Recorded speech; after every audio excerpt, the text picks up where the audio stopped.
I will call this Port Authority meeting to order.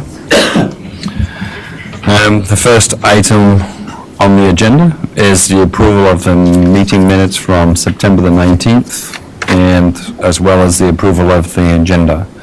So, as I wasn't here, because I was doing much more exciting things. I'll offer that. Thank you, Caroline. Second for that? I'll second that. Right, thank you, Bridget. All those in favor say aye. Aye. All those against, no, I can't remember what I usually say, but anyway, all those not in agreement, say aye. Hearing none. I can't remember what I said. I got confused. I think the minutes and the agenda are approved. So, the next item on the agenda is, it's been a long day, and it's only Monday, so the next item on the agenda is the Downtown Riverfront Phase 2 funding request, and Ms. Beck will lead us on this discussion. Yes, thank you. I think we have a full port tonight, which I don't know if we've had that in a little while, so thank you all for being here. Yes, so just as a reminder, back in July of 2021, the port agreed to finance the downtown riverfront projects for the city. So we are coming back right now. Bill Sonmore is not able to be here tonight, so Andrew and I are going to do our best to try to represent this to you. But essentially, what we are doing tonight is we need to expand the original $3 million amount that we had agreed to $3,700,000 in order to account for some fundraising that's going to be taking place at the at the request, or the our bond attorneys suggest that the best way to handle donations is to ensure that we can finance those donations, and then on the back end as they come in, pay that off. So what is requested of the ports tonight is to make a request of council to pass an ordinance that updates the $3 million to $3,700,000.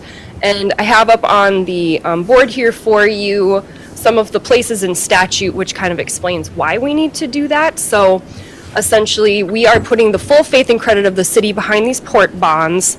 And in order to do that, the city council needs to agree to allow the port to put its full faith and credit behind. So what you're asking of city council tonight is to increase that amount to $3,700,000 and say that it's okay to use the full faith and credit of the city. So that's kind of my very basic overview, and possibly Andrew can go into it further, but otherwise we can try to answer questions if you have them. And basically, it's really a pass-through anyway. It's not as such. So, I mean, obviously, the phase 2 is going ahead, and there's going to be obviously a significant amount of fundraising, but there's a shortfall which has to be covered with some city dollars. So this is basically expanding the original bond issuance to cover those needed dollars, essentially. What's the simple answer as to why it goes through the port in the first place? Because it wouldn't have to, right? Yeah, simple answer is it has to do with statutory authority for bonding without referendum and debt limits. Okay. And it just makes it's the easiest to finance through an arm like the Port Authority. Sure. Okay. Thank you. With that, does anybody have any questions of Clara? If not, would somebody like to make a motion to? I'll make that motion. Thank you, Brent. Second. Second, thank you, Steve. So all those in favor say aye. Aye. All those against, same sign. Hearing none, the motion is approved, and so that no doubt can go on the city agenda this evening. It would be in November, In November? when Bill is back. Oh, because you don't want to explain it? Something to look forward to. The next item on the agenda is the dairy RFP discussion. Obviously, there was 3 proposals, and I will again turn that over to Clara to give some update. Yes, so perhaps the biggest update is the 3 proposals have moved down to 2 proposals. Interstate Engineering has removed themselves from the running. They had some staff changes and they just don't feel like they can make it work for us. So we are back to just WSB and more engineering. And if you'll recall, these were the two that were at the very opposite ends of the spectrum, cost-wise, and also services potentially. So I did a little bit of a write-up here to kind of show you one versus the other, and then I can give you my recommendation as a staff person if you're interested. Otherwise, I can just let you guys discuss. But WSB, their starting price point is $1,200. That is including all design work, 3 hours with meeting with the city to discuss the goals, writing and review of the RFP documents, a mailing list of potential developers, and any additional advice that would fit within that first $1,200. Kim Lindquist would be our main contact from WSB. She is also leading us through our strategic planning process, so we are developing a really good relationship with her right now. So she has provided her hourly rate for any services or requests that we would have above and beyond this initial $1,200. She's available for taking care of those requests for us at that amount of $192 an hour. More engineering, if you'll recall, was like a very full service kind of just package deal of what they would be giving us. I would say WSB is a little bit more a la carte maybe. So more engineering's package includes 2 strategic meetings with city and port. They would do their own data gathering. They would update the RFP draft that's already been done to create a new one. They would do their own distribution to their own list of developers. And then they would also lead developers through a response period, up to 8 hours of work they would put into that response period. And then they did list some additional services that we could tack on if we needed to. The amounts were in their proposal, but I believe it was like $1,500 for more developer questions and possibly something similar for more city meetings. So they came in at a price point of $10,400 just for their base, not including those additional hours that could be spent answering developer questions or having further meetings. So questions, thoughts? I'm assuming then just with the à la carte, we could literally, if they kept on giving us more and more, we could end up right where we are with more engineering. We could, I guess, if we were not paying attention, yep. Okay. Anybody got any other questions? What's the staff recommendation? My staff recommendation at this point would be to go with WSB. We've been enjoying working with WSB through our strategic planning process. I think they're getting a really good understanding of Fergus Falls, its development that's been happening, the directions that we could be going. And Kim Lindquist in particular has a really great background in community and economic development. I think she would be an asset to us as we work through that RFP process. That's my recommendation. We'd have a little bit more control over cost. I think if we were to go with the WSB route, it's starting at the lower end, and we can pick out some specific things that maybe we would like to see WSB do and go back to them to see what the cost could be. So they want to start with the base documents from the old one, right? And then tweak them, refine them or whatever. And so we feel that base document was good anyway. Otherwise, we would want to start over. I would say the base document, the facts are the facts. The base document includes all of the facts, so they would all be starting with the same facts.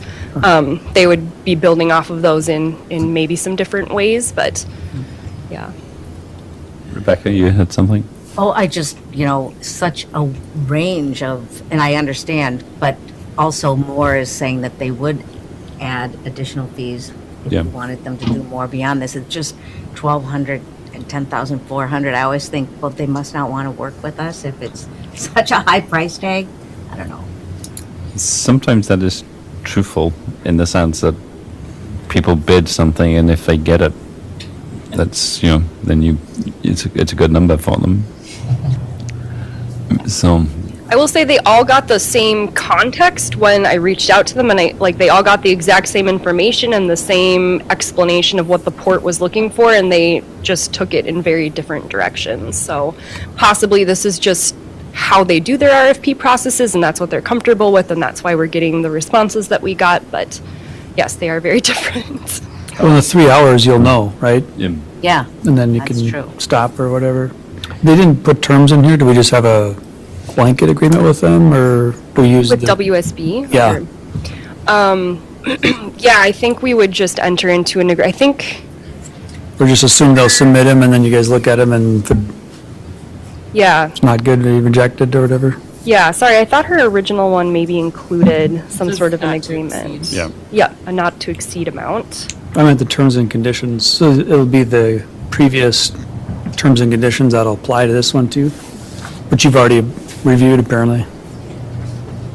Must be. Well, so what I have from Kim is everything that you guys have in front of you. So she has not provided a terms and conditions. My understanding would be that we would, so this page here, the September 13th, it gives a project understanding and then it says accepted by and a date. So I think that would be our contract. Okay.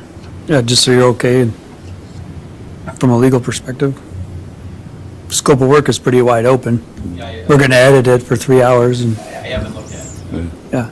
I mean, basically they're charging us an hourly rate of $192 an hour.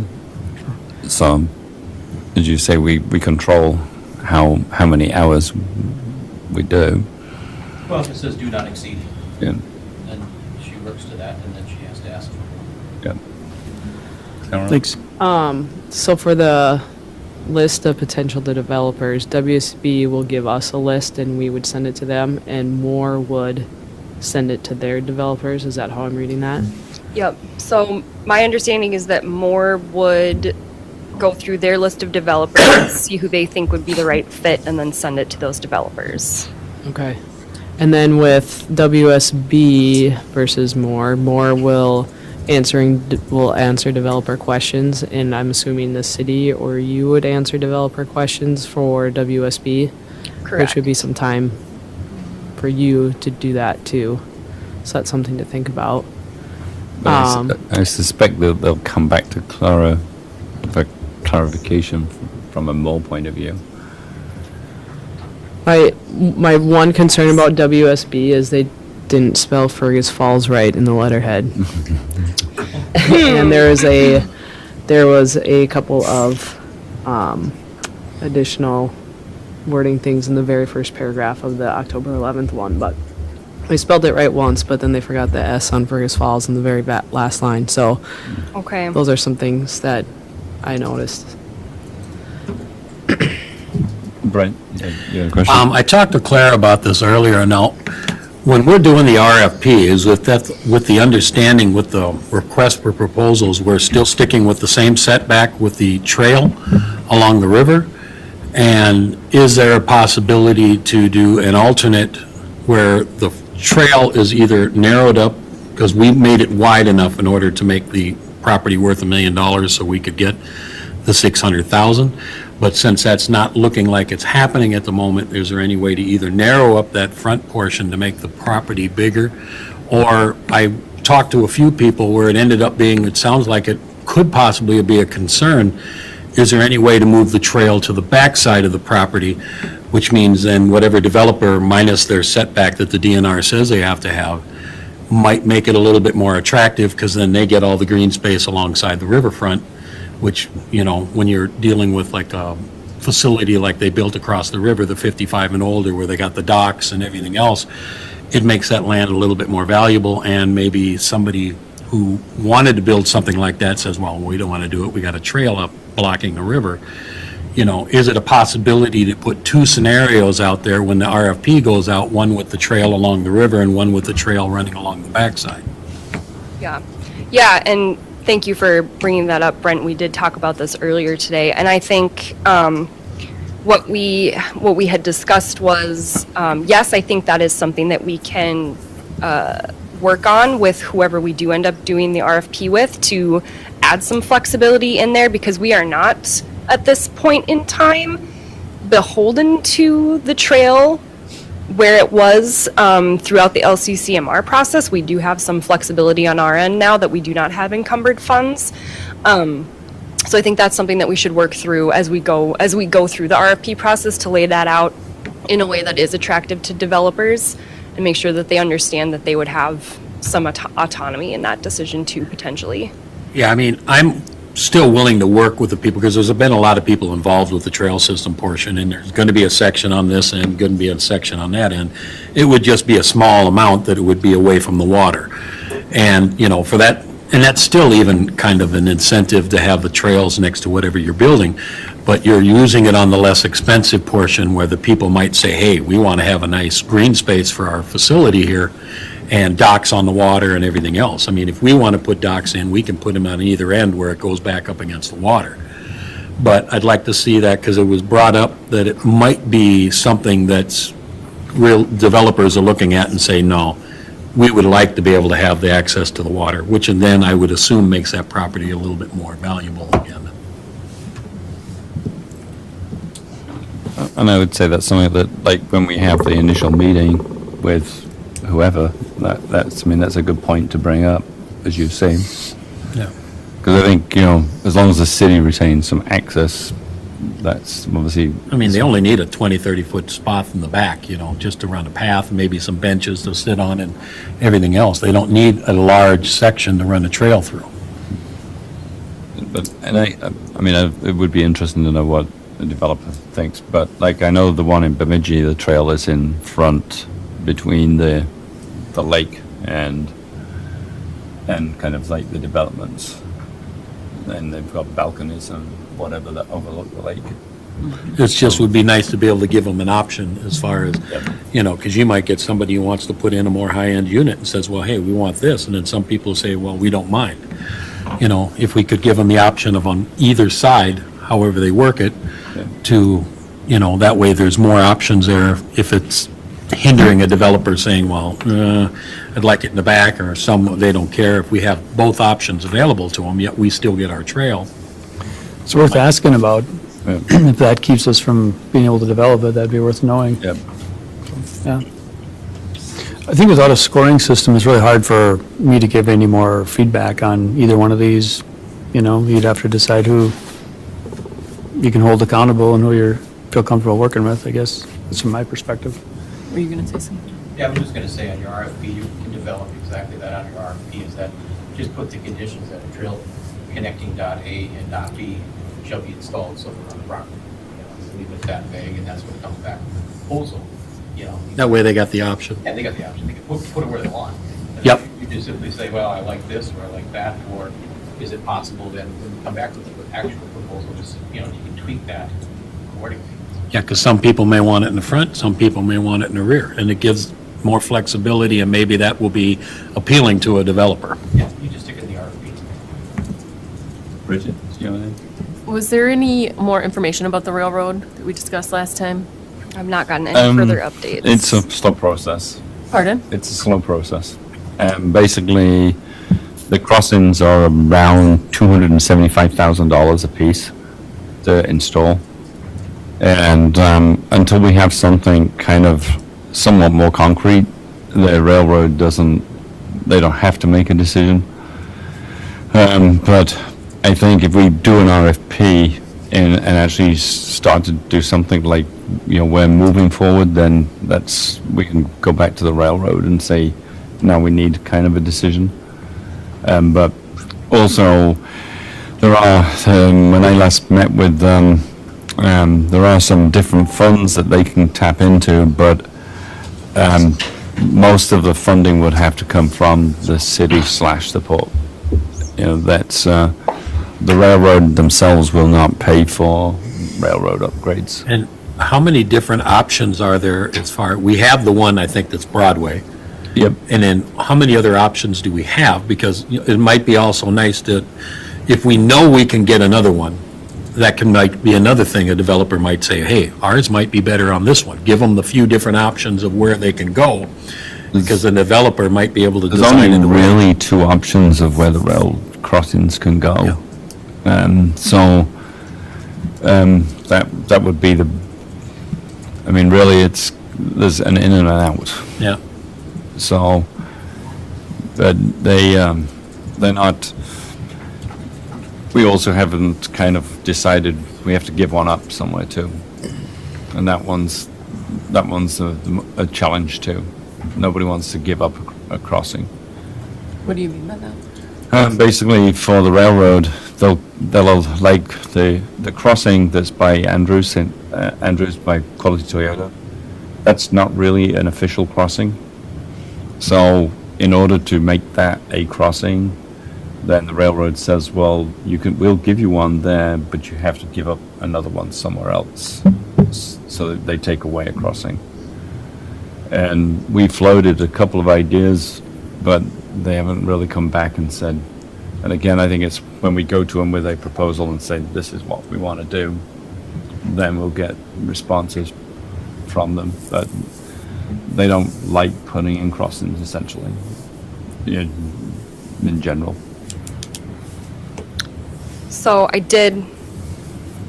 my dates were mixed up in my head. So October 5th, I did get an update from Brian about the railroad. So he reports the railroad doesn't seem to want to contribute to the Broadway crossing. They have recently provided the attached cost estimate for Broadway.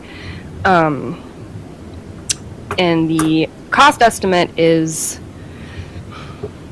$662,530 For the Wong crossing? for what appears to be a single South Broadway crossing. Right. So that's obviously over. Yeah. To install safety items? Crossings, track construction of crossing, contractor mobilization, removal of old crossing service. Let's see. Ballast and signals, warning signals and gates. So I think the full project cost, $662,530. I don't think we need gates. They might require it. I don't know, I guess. Technically, you only need gates if there's 2 tracks. So, Or if you want them to not use their wisdom. oh, I mean, you can, and then you have to install gates to control it. So, there's that. I mean. that's fine.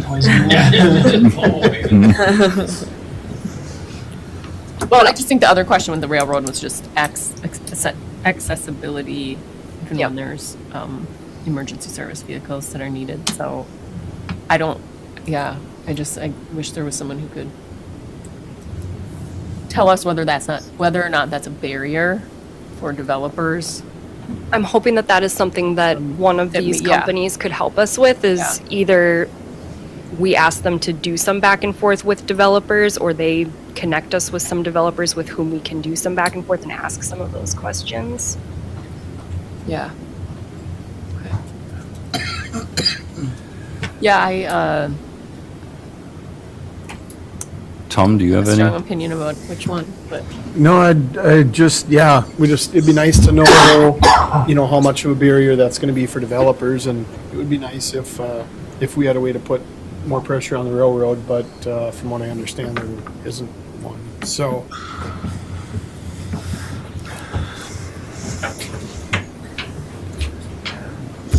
I mean, obviously, we don't have to make a decision this evening between Moore and WSB, but I would concur with Clara that, the conversations that I've had with WSB in terms of these strategic have been good, and they seem to have kind of understanding of, and they've got insight into Fergus, from what they've been doing within the process. So it seems like this would be relatively easy for them to do, bearing in mind that they've collected a lot of other information, through the other project, where we would have to probably start again in a way with more, yeah. because they haven't got the insight that WSB already has and that we've paid for. We've paid for that information, so we're not paying for them to do that time again. Well, and I will say, with Moore Engineering, Tyson, whose last name I can never remember how to pronounce. Hychek is also part of our strategic planning process, but he's been part of the infrastructure piece of it, so fairly siloed, I guess. He hasn't been part of the larger information gathering. Yeah. Are you looking for a motion, or? is it I just would think up to of a staff? motion, but to, I would make a motion for staff recommendation for. thank you, Steve. Can I just ask one more Yeah, question of staff, sure. please? She did list a reference, and it looked like that was a pretty successful project of hers in Rosemont. Could we call the reference? Yeah, and I'll just be clear, they did not send me this information until, I think, either Wednesday evening or Thursday, and I have not had a chance to follow up their references based on that timeline, but I can do that, yes. So yeah, I would say maybe a motion pending positive Subject to reference. follow up on the recommendation. Brent, was you seconded it? Yeah, I'll second it. Thank you, Brent. We have a motion by Steve and second by Brent to accept the staff recommendation of WSB subject to clarification on references. So all those in favor say aye. Aye. All those against, same sign. Hearing none, the motion is approved. Thank you, Clara, for your work on that. I think it'd be good. I think getting a good RFP will hopefully set us apart. Yeah. Is there anything else that you care to bring before the Port Authority? Or do we have to loiter and keep going until like 5:20? Feel free to loiter, but that's all I have tonight. Right, okay, then we are adjourned. Thank you. Thanks. Thank you. Thank you.